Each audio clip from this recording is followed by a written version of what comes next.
വടക്കേ മലബാറിലെ പ്രസിദ്ധമായ ദേവീക്ഷേത്രമാണ് ശ്രീ പിഷാരികാവ്.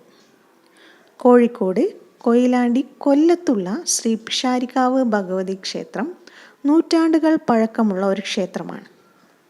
ക്ഷേത്ര നിർമ്മാണ വർഷത്തെ സൂചിപ്പിക്കുന്ന ആധികാരിക ചരിത്രരേഖകൾ ലഭ്യമല്ലെങ്കിലും വളരെ പ്രസിദ്ധമായ ഒരു ഐതിഹ്യം ഈ ക്ഷേത്രത്തിൻ്റെ ഉൽപ്പത്തിയിലേക്ക് വെളിച്ചം വീശുന്നു. പണ്ട് വൈശ്യജാതിക്കാരായ ഏതാനും കുടുംബക്കാർ അന്യദേശത്ത് നിന്ന് കൊല്ലത്ത് വന്ന് താമസിച്ചിരുന്നു. അവരുടെ പ്രധാന തൊഴിലുകൾ പട്ടുനെയ്ത്തും സ്വർണ്ണ വ്യാപാരവുമായിരുന്നു.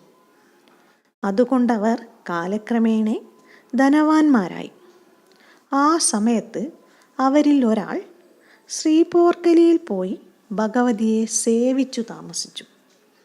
അതിനിഷ്ഠയോടുകൂടിയുള്ള സേവയാണ് ആയതിനാൽ ഭഗവതി അയാളിൽ സന്തുഷ്ടയായി. ഒരു ദിവസം രാത്രിയിൽ അയാൾ ഉറങ്ങിക്കിടക്കുമ്പോൾ ആരോ അയാളുടെ അടുക്കൽ ചെന്ന്, നിന്റെ ഭക്തിവിശ്വാസാദികൾ കൊണ്ട് ഞാൻ ഏറ്റവും പ്രസാദിച്ചിരിക്കുന്നു. ഇനി ഇപ്രകാരം കഠിനമായ തപസ് ചെയ്ത് നീ കഷ്ടപ്പെടണമെന്നില്ല.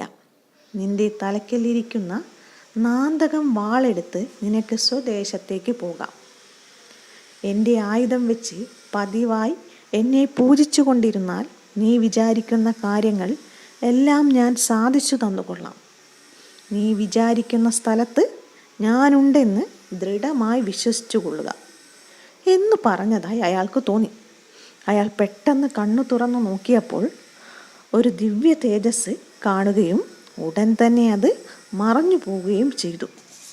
അത് ദേവി തൻ്റെ അടുക്കൽ എഴുന്നള്ളി അരുളി ചെയ്തത് തന്നെയാണെന്ന് അയാൾ ദൃഢമായി വിശ്വസിച്ചു.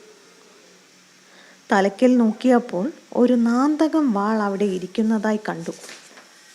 അയാൾ കൊല്ലത്ത് തിരിച്ചെത്തിയതിന് ശേഷം അവിടെ ഒരു ക്ഷേത്രം പണി കഴിപ്പിച്ച് ഭഗവതിയെ പ്രതിഷ്ഠിക്കുകയും പീഠത്തിന്മേൽ നാന്തകം വാൾ കൂടി വെച്ച് പതിവായി പൂജിച്ച് ഭഗവതിയെ ഭക്തിപൂർവ്വം സേവിച്ചു കൊണ്ടിരിക്കുകയും ചെയ്തു.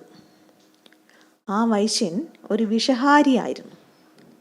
അതിനാൽ അയാളുണ്ടാക്കിയ ക്ഷേത്രത്തിന് വിഷഹാരികാവ് എന്നും അത് ക്രമേണ ലോപിച്ച് വിഷാരികാവ് എന്നുമായി തീർന്നു.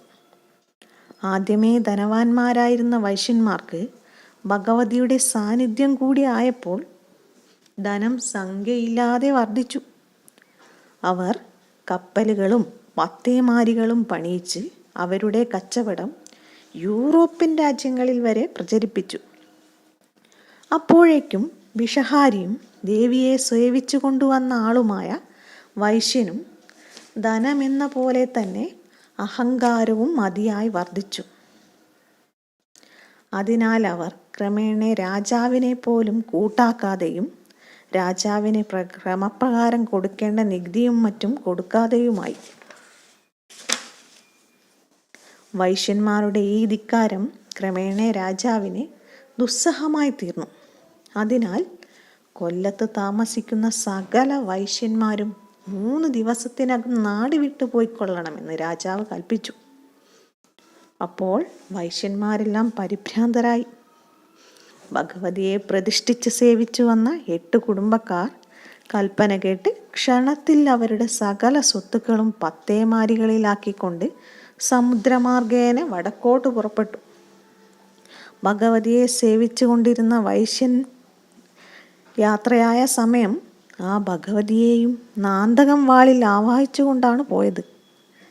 ശേഷമുണ്ടായിരുന്ന കുടുംബക്കാർ അവരുടെ പൂർവ്വസ്ഥലമായ പാണ്ഡ്യരാജ്യത്തേക്കും പോയി.